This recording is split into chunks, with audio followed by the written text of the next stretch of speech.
conversational. Some of that conversation will be happening right here in the council chambers. Some of it will be happening via YouTube for all of our YouTube watchers.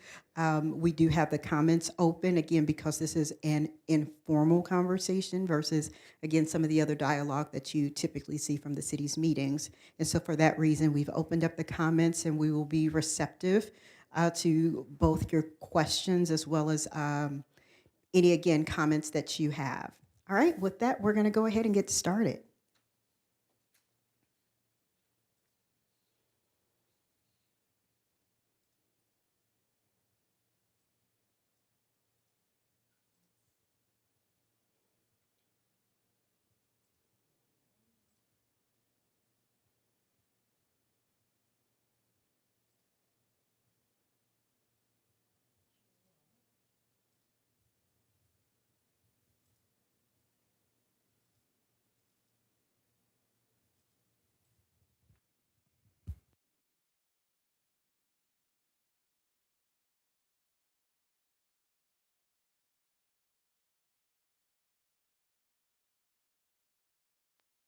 All right, while we're working on our slide deck advancing, I'm just going to open up in terms of what you should anticipate tonight. This is similar to some of our previous local transaction tax conversations where we'll begin with talking about why we have our local transaction taxes. And so we're going to use that framework of where we were, where we are, and then where we're going as the framework for our conversation over the next couple of slides. And there we go, the magic of technology. All right, we'll go ahead and advance because I've already said my name and I don't like the focus to be on me. So again, we're gonna frame the conversation in terms of kind of a map where we were, why we have the local transaction taxes. From there, we'll go to where we are right now, and which is a much better position. And then, as again, this conversation is very much how we build a better San Fernando. I know we've got some former school teachers here, and so one of my favorite things to say when I was in school was we learned good, better, best. Never let it rest till your good is your better and your better is your best. And so certainly we recognize that we're in a good position right now, but the question is how can we be in a better position and then continue to advance the San Fernando community. So with that, we will continue. All right, fiscally speaking, the city has been in a variety of positions within the last 20 years. Um, and so we want to highlight the fact that right before the local transaction tax measures were initiated, we had increased our operating expenditures as a city because, again, at the time, it was in a position to do so. We had the regional pool. Of course, our contract with the Los Angeles Fire Department is still, of course, intact, but at the time, we hadn't renegotiated it in a while, and so some of those expenditures were really high. And so we kind of had expanded in a number of areas. And in terms of us talking about operating expenditures, I want to highlight that we're usually talking about the city's general fund. And I want to frame it that way because a city government is comprised of, again, the way that we budget is a fund budget, okay? So each bucket has a different title, but the general fund is typically what you hear from city governments, municipal governments in terms of how they fund most of their operations. And for our city, that includes our police, our fire, recreation, and public work services. And again, during that time, we increased and expanded how much we spent, but we concurrently then experienced a dramatic decrease in the amount of funds that were available via revenue. And some of those reasons primarily included a recession that took place. And so, of course, in 2008 through 2009 is when the U.S. economy experienced a great economic downturn, and probably one of the most dramatic since the Great Depression. And it certainly didn't rebound until after 2012. So it took a number of years for us to recuperate to the levels that we were before the recession. And so as you expand how much you spend while constricting how much you have available, again, that creates a deficit. In concert with that, because again, a lot of governments were experiencing and going through how they were going to respond to the recession, the state took on a number of policies, which included eliminating redevelopment agencies.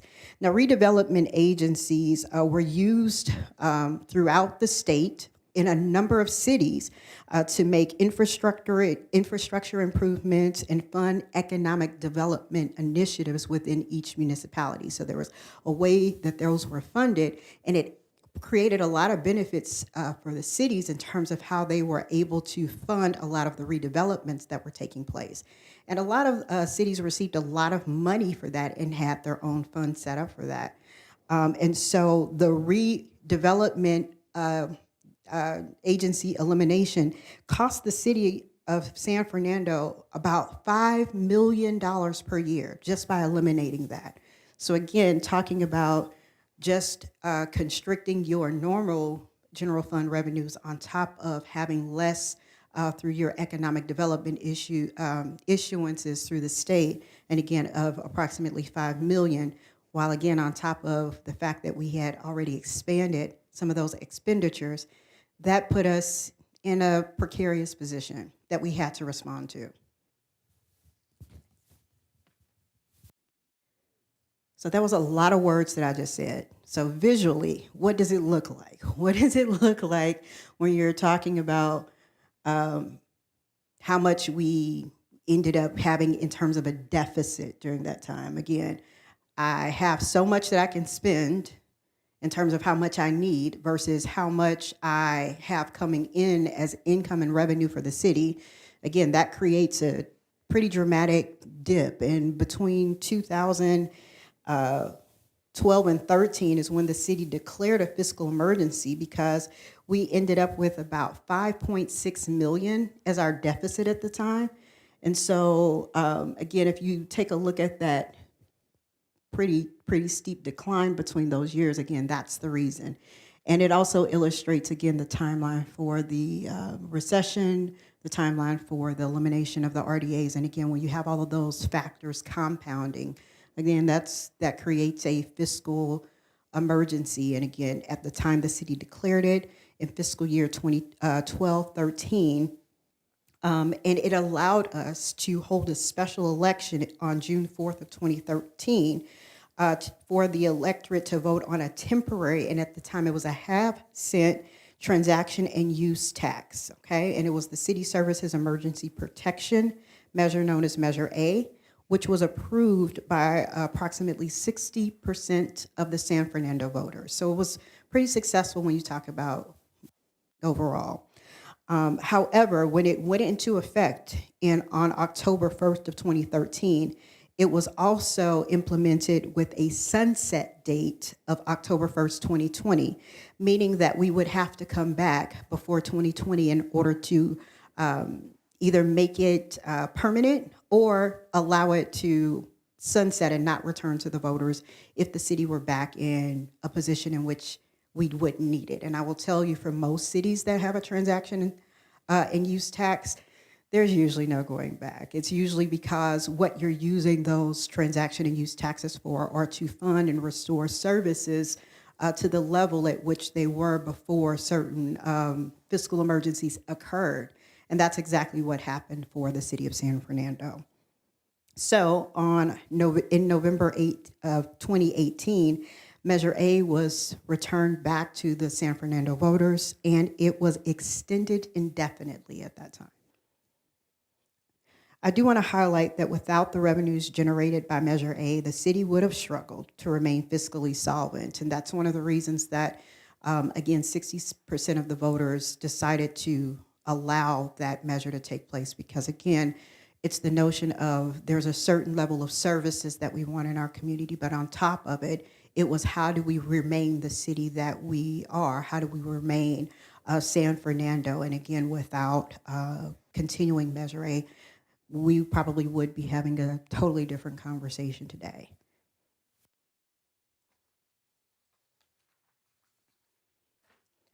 All right, so again, the notion of we're in a financial crisis, we get Measure A passed, what are some of the other things that take place?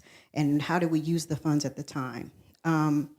So not only did we vote for Measure A, which of course helped to expand the revenue, but again, over the course of that fiscal emergency, at the time, we had to eliminate a number of positions. Now, again, to the city's benefit, while some other cities were eliminating and laying off, the city instead responded by eliminating vacant positions. That means if a position was empty, someone retired, it became an opportunity. Instead of the city automatically hiring someone for that position, it became an opportunity for us to eliminate it at the time and really reevaluate how services were being offered to and throughout in order to right size at that time. And that way you could, again, build back up in such a way that, again, the goal was to rebuild the city, and again, in terms of a better city, not just returning to the way we were, but building a better San Fernando.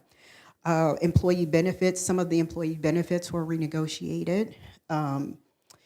There was a lot of reduced training and professional development, and it's, even as we look at the upcoming budget, what we'll discover is that a majority of our expenses, like every other municipality, like even a private entity, a majority of the expenses are personnel related. Let's be real.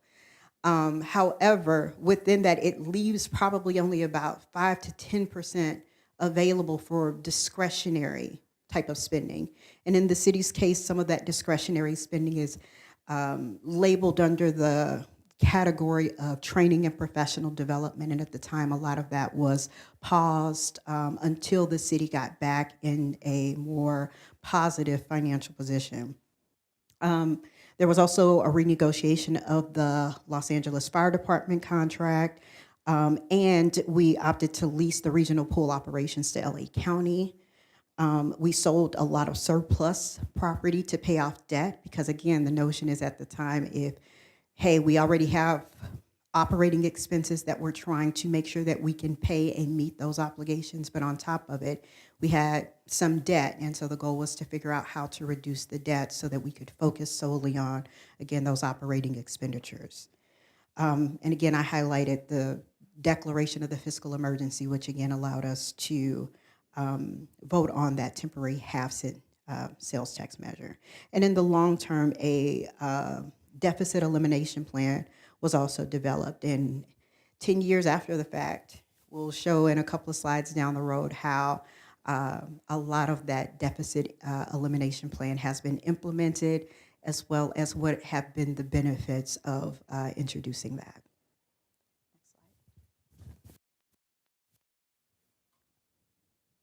All right, so November 18th, 2018 is when the Measure A was passed and extended indefinitely. However, in concert with that, in November of 2020, there was a second measure, Measure SF, which was passed to increase the transaction tax from a half cent to 0.75%. And the Measure A and Measure SF, instead of just, because it's hard to remember so many letters, and not to mention people don't respond to letters very well all the time because it just sounds like a bunch of alphabet soup, but rather we're just calling it collectively our local transaction taxes measures. And so that's the way that we reference it through all of our collateral and marketing materials, and even as we were talking about what this meeting is. It's just talking about how we're using the city's local transaction tax measures. Again, you, as residents, as the citizens of San Fernando, voted on this, so it's important for us to periodically provide updates in terms of, well, how is the city using those resources? Where are those funds going? And so, again, without that, again, we're highlighting the fact that the city would have struggled, but what do we mean when we say that? And so we put a little pie or donut chart together to really show you again, again, as we're talking about what it looks like at the bottom of your receipt whenever you're shopping locally, which I hope everyone is. Of course, you shop certain, most places that you shop at, it'll have at the bottom of the receipt, again, certain certain things and certain goods that you buy have certain taxes associated with it. There are certain ones that are not, that this isn't applicable to, but most of the things that you purchase in terms of your goods have a 10 and a quarter sales tax at the bottom of your receipt. In terms of where it goes, okay, 6% goes to the state. So before we even see the portion that comes back to San Fernando, we want you all to understand that 10 and a quarter does not come to San Fernando. 6% of it goes to the state, all right? 2 and a quarter go to LA County Transit, all right? I believe it's 0.25 that goes to LA County specifically for homeless services. And then 1.75% of that comes to San Fernando.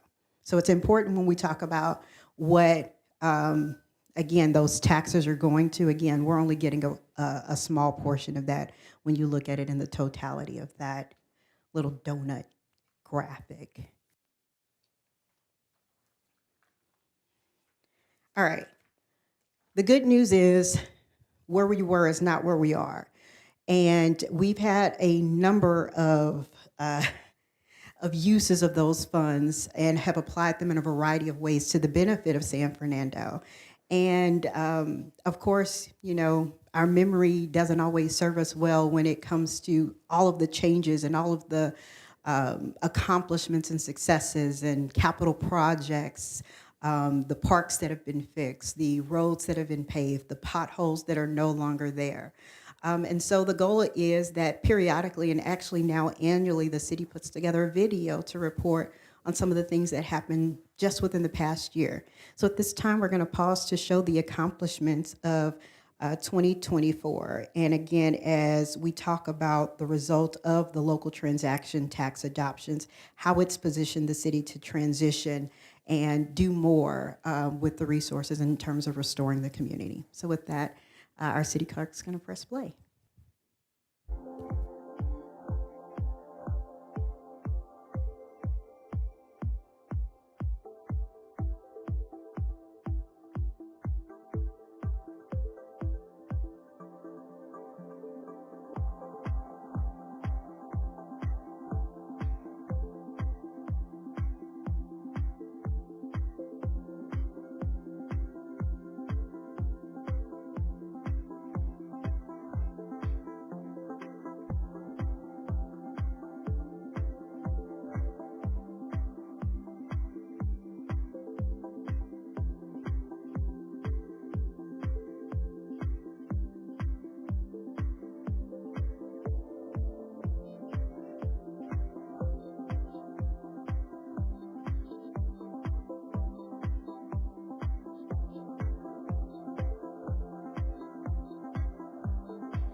right. That is around my third time seeing that video, and every time it's still exciting because, again, it's we forget how much work goes into a whole year. And we know that it's very difficult to keep 25,000 people happy all the time. But throughout that video, it shows where there's a number of slides where a portion of our city was happy at least a number of times. And so we're grateful for that. And it's also our opportunity to express our appreciation for the 150.42, I think, was what was approved in the budget last year in terms of our adopted full-time equivalent positions. It's an opportunity to express our gratitude to each of those employees who are part of the city for the work that they did as we again continue building a better San Fernando. So with that, we will continue in terms of, again, where we are now. We're in a much better position. We were able to accomplish all of that within 1 year. So imagine, again, that's just 1 year. If we continue to build upon that, where will we be in the next fiscal year? And that's part of the conversation tonight. What are our priorities and what do we want to do as a part of that for the next and upcoming portion of funds that we receive? So I do want to highlight that since October 1st, 2013, when the local transaction taxes were implemented, we've generated about $36 million in additional revenue for the city. And we are projected to raise about $5 million annually. In terms of what you see for this current fiscal year, we budgeted for about $5.1 million in revenue for fiscal year 24-25, which is the fiscal year that we're currently in. As of the midway point, we were at about 2.5 million of that. So again, about halfway, with some slight deviations. But again, we're continuing to monitor, especially through the course of the remainder of the fiscal year, and again, as we project into the next fiscal year. In terms of how we've used that $36 million that we've discussed. Well, we've eliminated a lot of the debt, and we've also eliminated that deficit that we talked about earlier. To go from that stark decrease and that deep red line that you saw earlier that we experienced in 2014 of about $5.6 million negative, as of our June 30th, 2024 audited financials, we actually have about $10.9 million in our general fund reserves. So we now actually have a positive balance and are in a really good position. And I believe that equates to about 37% was the last time we equated of our operating expenditures, which is, again, part of what we target for. We want to ensure that we have target a certain revenue balance in terms of our general fund to ensure the city's fiscal solvency going forward. We have fully repaid off the loan for the pool. We've repaid a number of things, including reducing our internal debt to our retirement fund. We've done a number of capital projects, including phases 1 and 2 of repaving and doing the Slurry Seal project in terms of street repaving. We've replaced our police department HVAC system. That was one of the slides that you saw in terms of having an open house at the police department. And part of the reason that they were able to have that is because it's actually really cool there. And I don't mean that just figuratively, it's now actually cool. And so having climate-controlled police officers is, again, one of the objectives and one of the ways that we were able to utilize some of the funding that the city has since received as a result of these local transaction taxes. We replaced a number, I believe, over 14 police patrol vehicles. We've upgraded to in-car cameras, in-car computers, rather. And so all of our police vehicles have computers in the vehicles. We've purchased new utility trucks, maintenance equipment for our public works department. Going back to our police department, we also purchased e-bikes. And so some of the photos showed over the course of some of those special events that our police officers are able to go back and forth up and down the streets in a very cool manner through some of those electric bikes. We also replaced outdated technology, modernizing the city's technology backbone, replacing some servers, routers, switches, and we've also done a number of computer replacements at desks of, again, some of those, a lot of our staff members, so that we can make sure that we're using up-to-date technology. We've transitioned the city's phone system to voice over IP or VoIP, which was also a huge benefit and one of the goals. And since our city clerk is here, I also want to highlight the digitization of our public records as well. And so now the public is also able to access a number of public records because they've been digitized and are now available through the city's website. So again, how we've used those funds in a number of ways. I want to highlight that as we were preparing last year's, it's our current year budget. I'm thinking, again, I always thinking 2 and 3 years because I just finished up our prior year financial report. We're in our current year and monitoring the current budget, and we're getting ready to prepare for our next budget cycle. So I'm in 3 places all at once. So it's like fiscal matrix. But in any case, in terms of how we have worked on the current year budget, we planned again for about $5.1 million in local transaction taxes. And of that, we had budgeted for about 2.5 million of that to continue some of the ongoing enhancements.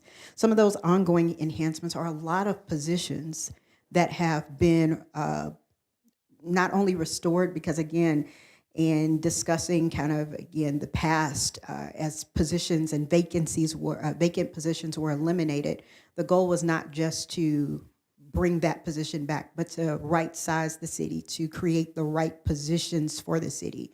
And so a number of positions have been added to the city as a result of the local transaction taxes. Some of those include at the police department, a management analyst position. We were able to convert some of the police records positions from part-time to full-time. We were also able to add a number of police officers.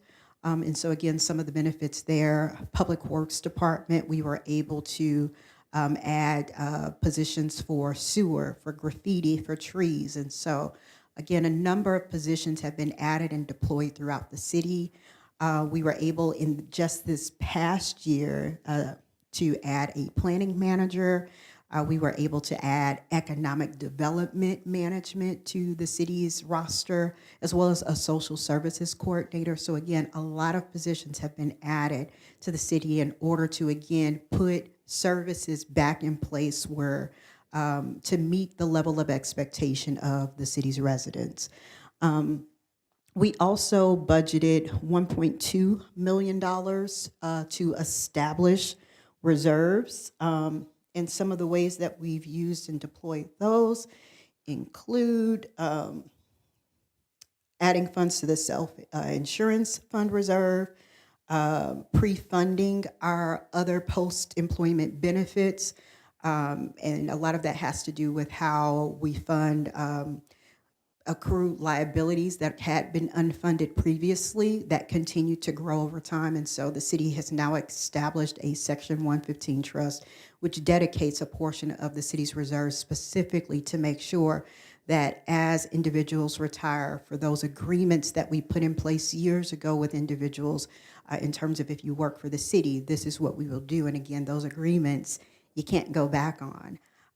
And the goal is to make sure that those are funded at appropriate levels so that, again, once those and as those individuals retire, again, we have sufficient funding in order to meet those obligations. And so by putting those funds and designating them specifically for and through the Section 115 trust, it's put the city in a better position as well.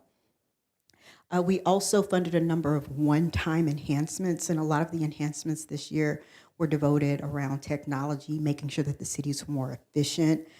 For the police department, that includes an e-subpoena or an electronic subpoena program. It included handheld ticket writers. We also expanded and are looking to replace the city's financial system or its accounting system this year. And part of the reason for that is because it's retiring. And so for that reason, funds were put aside for that. And that's near and dear, of course, to a finance person's heart. Funds were put aside as well, about 105,000 out of the general fund for a backhoe trailer, with the other portion being funded out of the sewer fund.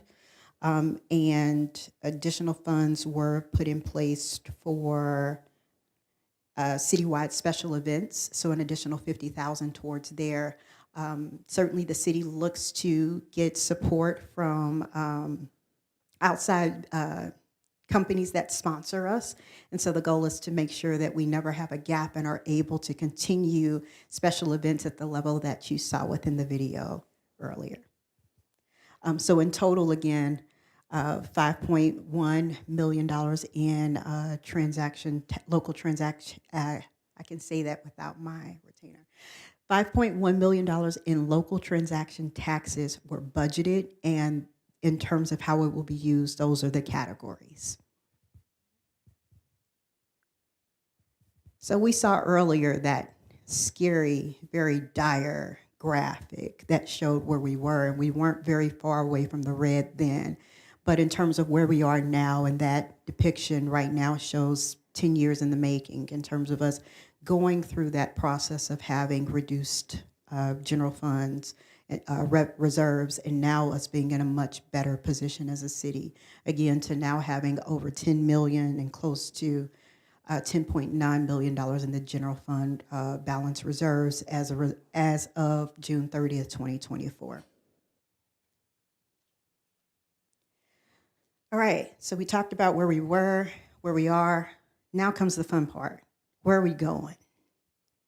And a lot of that is going to be based on the discussions that are getting ready to happen through the upcoming budget process.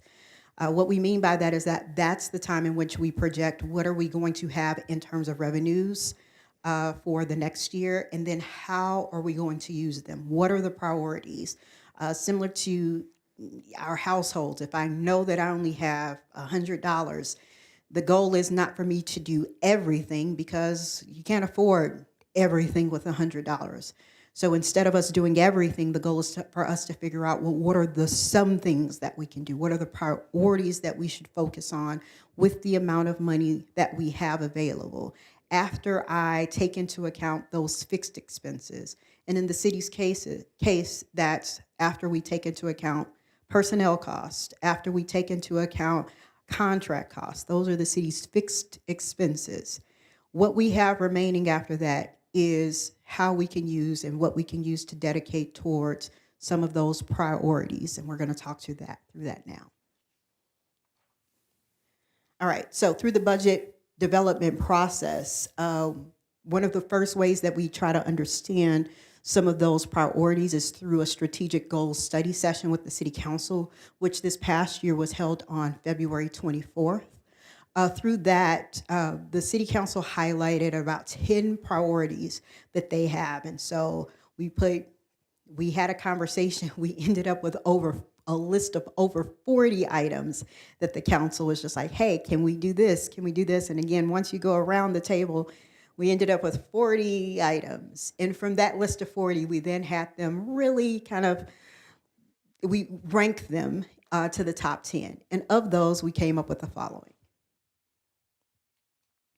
Oh, I'm fibbing. I went to strategic goals. We'll fast forward through those and then we'll come back. All right, we ended up with this top 10 list of budget priorities.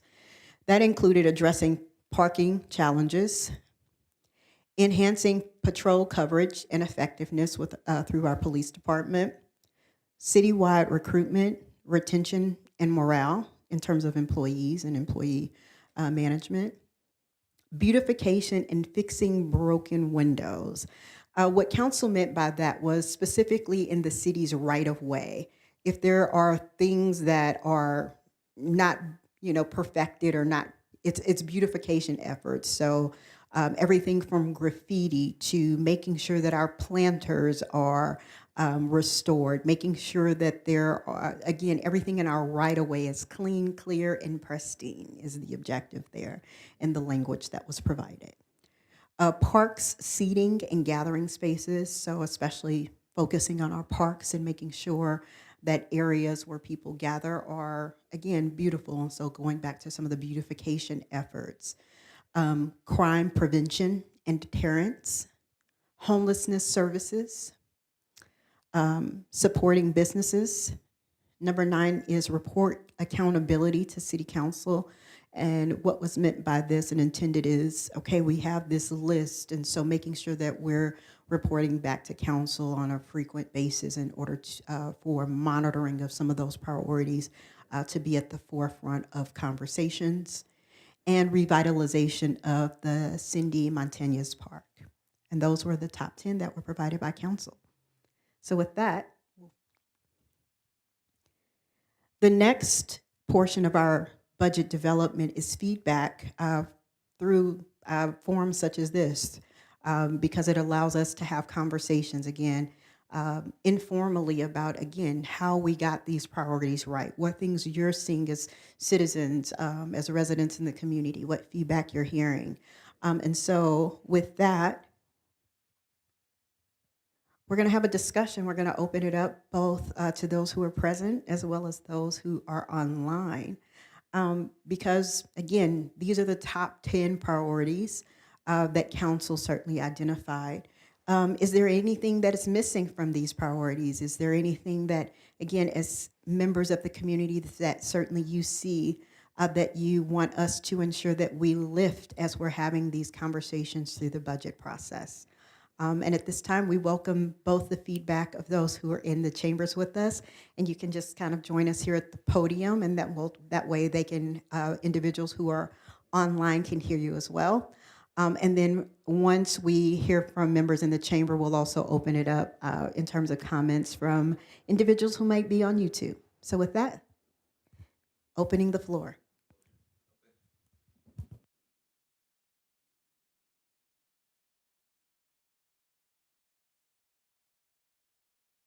Oh, no, Miguel Montanez, no, 608 Hollister Street. No, thanks a lot for the presentation. A lot of good work the city is doing. A lot of it looks like it's covered. Like my issues, would be a lot of discussion. I don't know if it's in there someone. I don't know how it is, but I always hear people talk about like like one of the things, the sewer system. So I don't know if that's something that's in there, and I don't know what area it would be in, but that's one thing that I don't know how the sewer system, but I always hear people talking about it. And then another issue, it might be in their traffic enforcement. So it might be inside the patrol and public works. I guess the illegal dumping, the graffiti, and then the restrooms in the parks. I guess most of the covers. The only one I can't, maybe the sewer system. I don't know if you would like to discuss that. Should I Sure. sit down or just wait here? Here, I Okay. can address you either way you prefer. Okay. All right. Okay. In terms of the sewer system, certainly we'll lift that in conversations. Probably part of the reason that it wasn't lifted in those conversations was because the sewer system isn't funded through the general fund. The sewer system, and so sewer and water are what we call enterprise funds because individuals are billed based off of their consumption. And so those aren't funded through the general fund process, and so those wouldn't be covered through the transaction and use taxes. However, as we have the budget process, which again taps on all funds throughout the city, we'll ensure that that piece is lifted up. And in fact, I'll ensure that our Public Works Department hears about the sewer and making sure that, again, that's a part of capital, that as we present regarding capital improvement projects and programs that are forthcoming, we do highlight some of the things that are coming up with regards to our sewer program. Okay. And the other issues, like those are addressed, huh? Like patrol. No, I mean, traffic enforcement. Yes, I believe Uh, that that is number 2, so it's probably contained within the enhanced patrol coverage as well as effectiveness. And when council lifted that particular priority, I will state that traffic control was one of the areas that they kind of engrafted into that portion of the conversation. okay. Thanks a lot. Appreciate it. Thank you.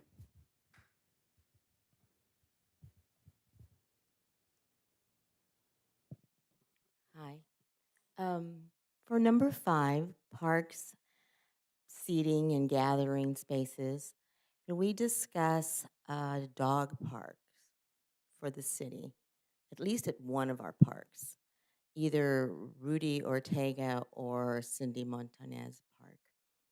If we could add that, that would be great. Second, did you want to address that? I'll say we'll definitely, as we lift those conversations to council, we'll put that in our list that we return to them in terms of the fact that it was brought up during today's town hall. Thank you. The second one is your My San Fernando app. I don't know which one priority covers it. It is a wonderful app. So if that can continue somewhere there, it just seems to be getting better every time I use it. Thank you for saying that. I want to highlight that in two ways. I think that it's engrafted a little bit into item number 9, report accountability to city council. One of the things that we have been doing is we take the data from the My San Fernando app, and that's a part of a standing item that's presented to council at every council meeting, because the goal is for us as departments to be able to demonstrate both in terms of the volume of issues that are in one area, in addition to how they've been addressed over time, because the ultimate goal is for the issue of 2023 to not be recycled into 2024 and then not in turn into 2025. So the goal is for us to reduce those over time. So the objective is that we are driven by data in terms of the future priorities of the city. So we certainly appreciate, and you took my steam a little bit, because one of the last slides is how we'll continue this conversation, and My San Fernando app is a part Even of it. just getting the feedback after I make a report, I get an email or a text, I'm not sure, that it's closed, it's been addressed. So I appreciate that feedback. It's not just, oh, what happened to my claim? We got to use you for marketing for that, so thank you. And then the third is going down to revitalizing Cindy Montañez Park.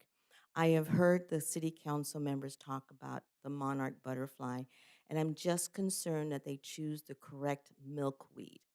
So that could be brought up. A lot of people use that tropical, and I've seen the tropical milkweed at Rudy Ortega, but no one comes to cut it down in the fall, which needs to be done. Whereas the native milkweed from this area just dies automatically and then comes back in the spring. So they can just do some research on the proper milkweed that they're talking about for that park. That would be great. Thank you. Thank you for lifting that up. We'll make sure that that information is transmitted to our Public Works Department even ahead of those budget conversations. So thank you. You're welcome. Okay. The comment is supporting the residents and property owners by providing a functional app that allows all utility payers to pay over a real app with Apple Pay and credit cards. Oh, that is great. See, that's another good segue.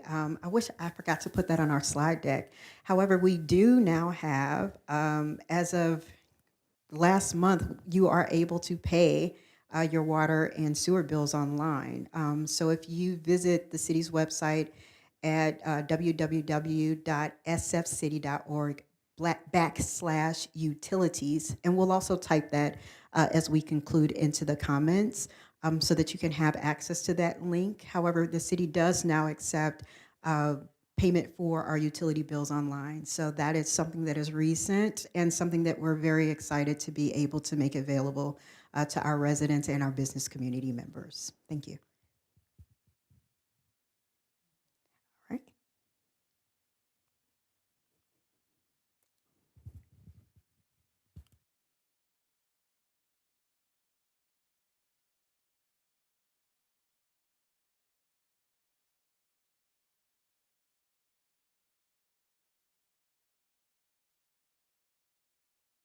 So these are the discussions. Is anything missing? Hello, I'm Curtis Wayne Johnson Jr. Hello, everyone. God bless everyone. Thank you for all your great service to the city of San Fernando. The parking challenges, I think, have been greatly, according to my prayer request, and I'm sure those of you presence and the city of San Fernando government have been uh, addressed in the plaza where there's a Starbucks, plaza where there's a Denny's, the parking lot across from the Menchie's, and the one where there's the yogurt land. Um, I don't see, other than loitering or disturbances in the parking lot, if it was on my person where there are groups and gangs forming, doing things that are sinful or wrong and against the law, such as in the parking lot across from the Corking job, where they were having illicit street sex and doing drugs and, grabbed me and tried to make me a victim of it just the other night. So I think that maybe I told the police already, the city of San Fernando, and perhaps they can continue to address the criminal matter. But as far as the service, I don't know. I mean, there's meters. Maybe there could be some guards. Like we had discussed and I had prayed about. So we have prayed about. So I don't see anything else. Maybe some canopies. Maybe when it's real bright. Maybe like an overarching canopy. I was thinking, and some lights, cameras, some of those Aviso signs.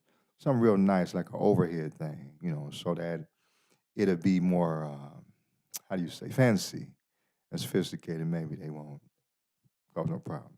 This is, and we appreciate your feedback. Certainly, again, as we have conversations about the city's resources, and even as we prepare to enter into this upcoming budget cycle, again, using this list to identify how we can do the most we're able to do with primarily, we're going to end up with a status quo revenue budget this year.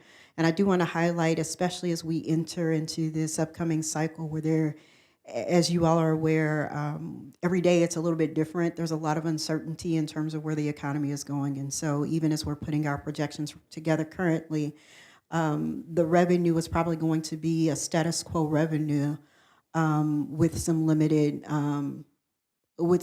opportunity for enhancements. And so again, being able to use the limited resources of the city in order to address as much of this list as possible is going to be our priority. And then in terms of strategies of how we address these, again, we're going to be leaning on departments. We're going to be leaning on a lot of feedback. I'll be and I'm going to take my own steam in a second, but I'll be attending a number of the commission meetings over the course of the next few weeks so that, again, we can get feedback in terms of within each of those commissions, opportunities and maybe even recommendations in terms of ways of addressing under the guise of some areas within those commissions. So, and we have one more comment. We'll comment. take it.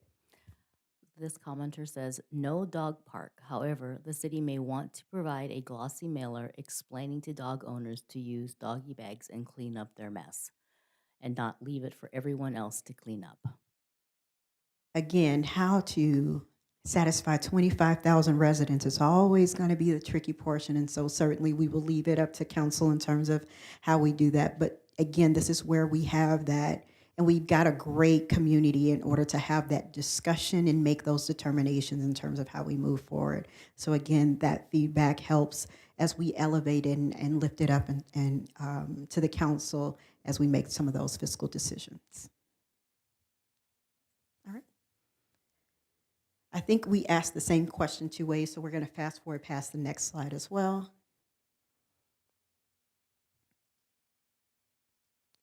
Stuck. Go ahead and fast forward.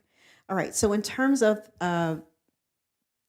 some of the next steps in terms of how we additionally receive feedback from the community, I do want to highlight that we have available on the city's website a community survey. Regarding how the city council developed its strategic goals as well, they looked at some of the results from this current year's survey results. So as of February 24th, when the council meeting was held, they took a look at results, changes even from the prior year, because we did year-over-year comparisons. And so when individuals from the community supply information, certainly the council responds. we're continuing to encourage that feedback. The survey is not closed. It'll continue to inform the decision making, and so we're continuing to encourage everyone to participate because, again, in terms of having multiple streams and avenues to receive input, that's the objective. The more voices we hear from, the better the decision can be in terms of what will impact the community. So, speaking earlier about the STEAM that wasn't stolen but well marketed, again, we also want to encourage, in addition to the community survey, please use the My San Fernando app. It is available in a number of platforms, including for both Android as well as iPhones. So we encourage everyone to download that because if you ever see something within the community, it's your opportunity to provide us immediate feedback.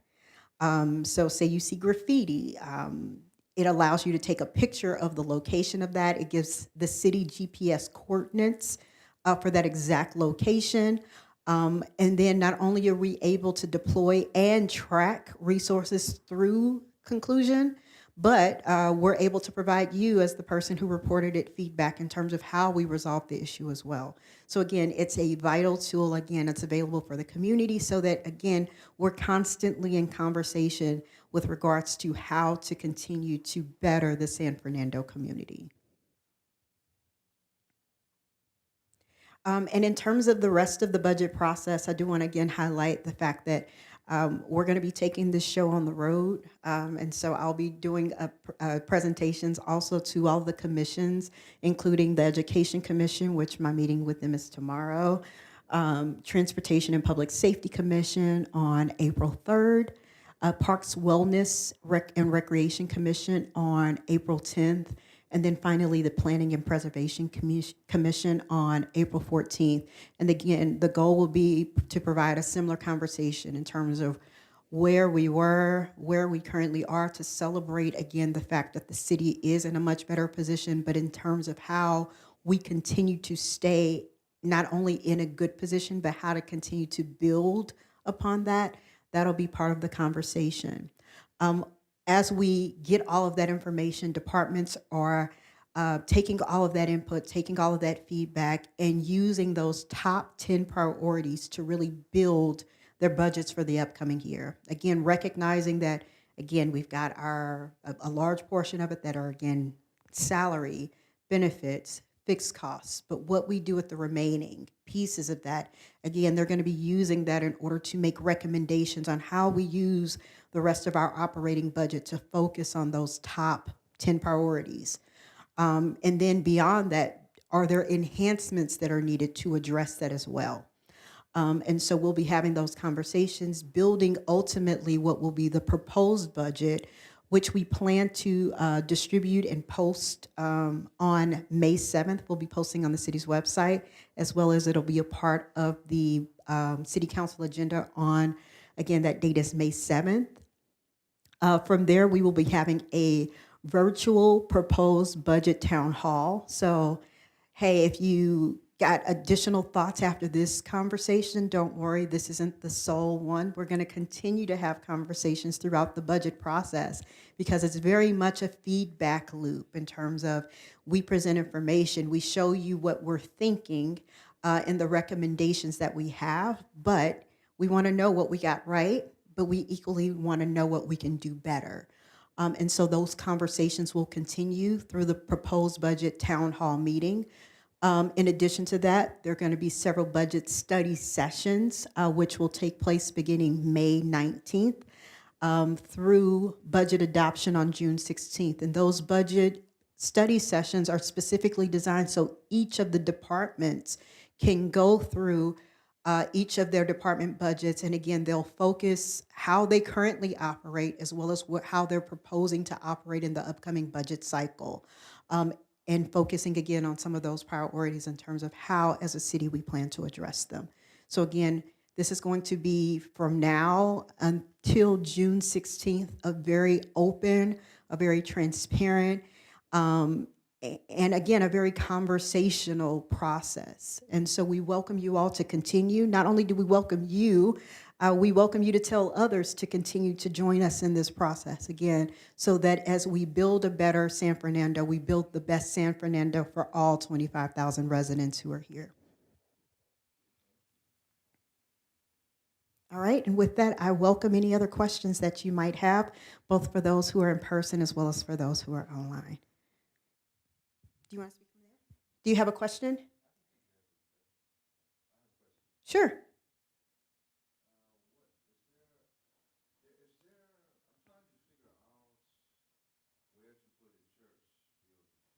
So the question was where to put a church building.